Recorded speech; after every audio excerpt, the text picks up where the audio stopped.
Karuvannur bank തട്ടിപ്പ് കേസിൽ അന്തിമ കുറ്റപത്രം ഉടൻ. കേസിൽ ഇഡി അന്വേഷണം പൂർത്തിയാക്കി കഴിഞ്ഞു. കേസിൽ കൂടുതൽ പ്രതികൾ ഉണ്ടാകും. ബിന്നിൽ വിശദാംശങ്ങളുമായി ചേരുന്നു.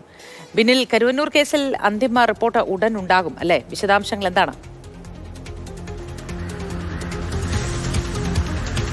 Good morning Mothi. ഇന്നലെ കെ രാധാകൃഷ്ണനെ ചോദ്യം ചെയ്തതോടുകൂടി തന്നെ ഈ കരുവന്നൂർ കേസിലെ അന്വേഷണം ഏതാണ്ട് പൂർത്തിയാക്കിയിരിക്കുകയാണ്. ഇഡി ഇനി ആ കുറ്റപത്രത്തിലേക്ക് പോകുക, അതായത് അന്തിമ കുറ്റപത്രത്തിലേക്ക് പോവുക എന്നതാണ്. നേരത്തെ ആദ്യഘട്ട കുറ്റപത്രം സമർപ്പിച്ചിരുന്നു. അതിൽ CPM നേതാവ് PR അരവിന്ദാക്ഷൻ പ്രതിയാണ്.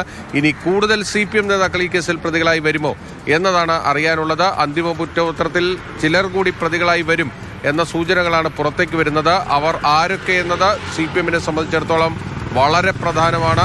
പാർട്ടിയുടെ അക്കൗണ്ട് അടക്കം മരവിപ്പിച്ചിരിക്കുന്ന ഒരു കേസാണിത്. CPM-ന് കരുവന്നൂർ ബാങ്കിൻ്റെ ഇടപാടുകളിൽ അതായത് ആ ബാങ്കിൻ്റെ പ്രവർത്തനങ്ങളിൽ നേരിട്ട് പങ്കാളിത്തമുണ്ട്. ആ ബാങ്ക് നിയന്ത്രിച്ചിരുന്നത് CPM ആണ് എന്നതാണ് എൻഫോഴ്സ്മെന്റ് ഡയറക്ടറേറ്റിന്റെ കണ്ടെത്തൽ. അതുകൊണ്ട് തന്നെ ആ നിയന്ത്രണത്തിന്റെ ഉത്തരവാദിത്തമുള്ള ആ നേതാക്കളിലേക്ക് കൂടി ഈ അന്വേഷണം എത്തും എന്ന കാര്യം ഉറപ്പാണ്. അതുകൊണ്ട് ആരൊക്കെ പ്രതികളായി വരുമെന്നത് ഇനി അന്തിമ കുറ്റപത്രം വരുമ്പോൾ മാത്രമേ അറിയാൻ കഴിയൂ.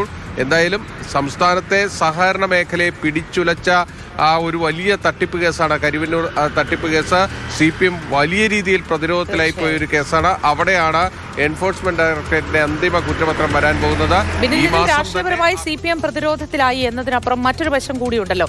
വളരെ മനുഷ്യത്വപരമായി കാണേണ്ടതാണ്. പല നിക്ഷേപകർക്കും അവരുടെ തുക തിരികെ കിട്ടാതിരുന്ന അവസ്ഥ. അവരുടെ കാര്യത്തിൽ എന്ത് തീരുമാനമായിരിക്കും ഇതോടുകൂടി ഉണ്ടാവുക?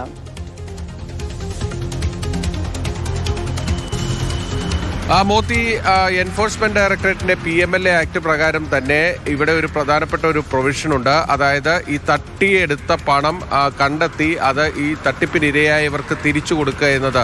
നേരത്തെ കാരക്കോണം കേസുമായി ബന്ധപ്പെട്ട് അങ്ങനെ എൻഫോഴ്സ്മെന്റ് ഡയറക്ടറേറ്റ് ചെയ്തിരുന്നു.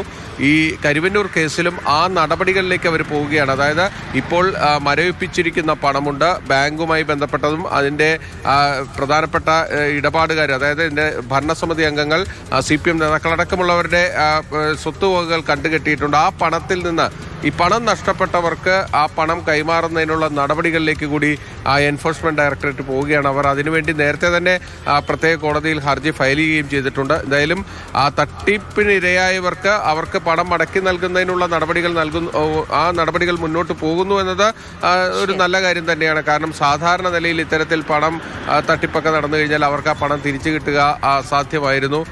സാധാരണ നിലയിൽ ആ പണം നഷ്ടപ്പെട്ടു പോയി എന്ന രീതിയിലേക്കായിരുന്നു വരുന്നത്. പക്ഷേ അതിൽ നിന്നൊരു മാറ്റം ഉണ്ടാകുന്നു.